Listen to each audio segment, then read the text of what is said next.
Vous ouvrir la porte du trésor. Mais quel trésor, PJ? Eh bien écoute, là c'est un peu le bordel parce qu'on a un tournage, comme je t'ai dit. Mais dans cette vitrine, eh bien tu as les objets de Napoléon. Tu as le chapeau de l'empereur, un des chapeaux de Napoléon à la bataille d'Essling. Tu as le glaive avec lequel il a été proclamé empereur des Français. Ah, ça c'est comme dans Voilà, The Crown. The Crown, Voilà. on fait comme ça, Voilà. je dis adoube. Ça c'est le bâton du couronnement, enfin le glaive du couronnement.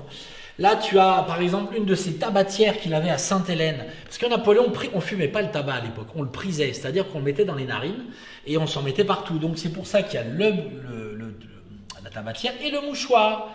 Parce qu'il fallait bien se nettoyer les mains et puis les narines, sinon tu avais les narines toutes noires. Incroyable, ça veut dire que tout ce qui est ici a été historique. touché, a appartenu à Napoléon. Soit à Napoléon, soit à sa femme ou à des membres de sa famille. Mais à 80%, c'est Napoléon. L'assiette ici, c'est une assiette du service égyptien.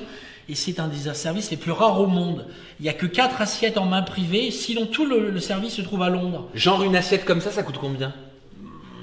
Quelques voitures. Ah bon? Ouais. Mais c'est une blague. Non, Oh. quelques grosses voitures. Mais c'est des choses extraordinaires. Alors, moi, comme je suis collectionneur, quand je dois acheter, je revends des objets.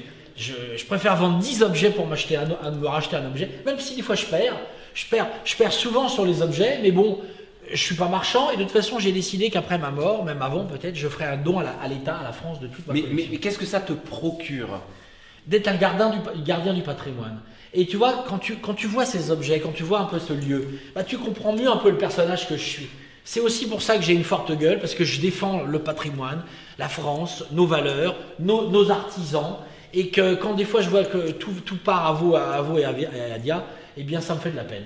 Donc c'est pour ça que je suis aussi des fois un râleur, et que je défends un petit peu ce qu'a fait notre civilisation depuis tant de siècles, et qu'aujourd'hui ça part un peu en vrille. T'as pas l'âge, PJ, bien sûr, pour que je te pose cette question, j'en ai totalement conscience, mais qu'est-ce que t'aimerais qu'on retienne de toi? Eh bien, j'aimerais qu'on se dise, ce type-là, il a osé.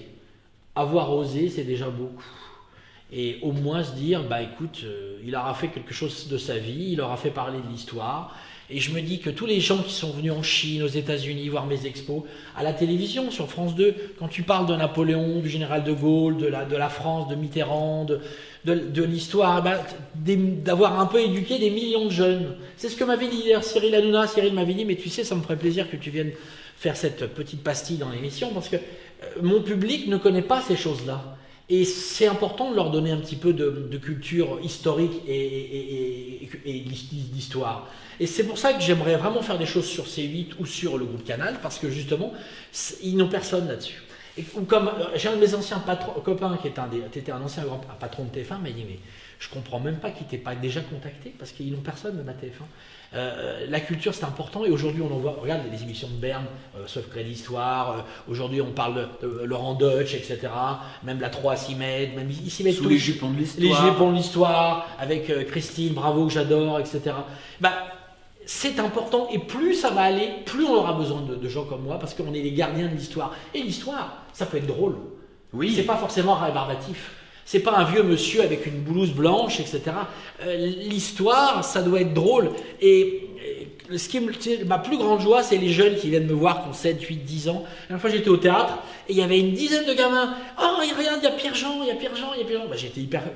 Ça, pour moi, c'était la plus belle des récompenses. Quand tu as des gamins de 8 ans, 10 ans qui te disent, oh, on aime tes histoires, on aime quand tu parles de Napoléon, bravo ce que tu fais pour la France, ça fait plaisir quand même. Donc je me dis qu'au moins, j'aurais pas servi à rien, quoi.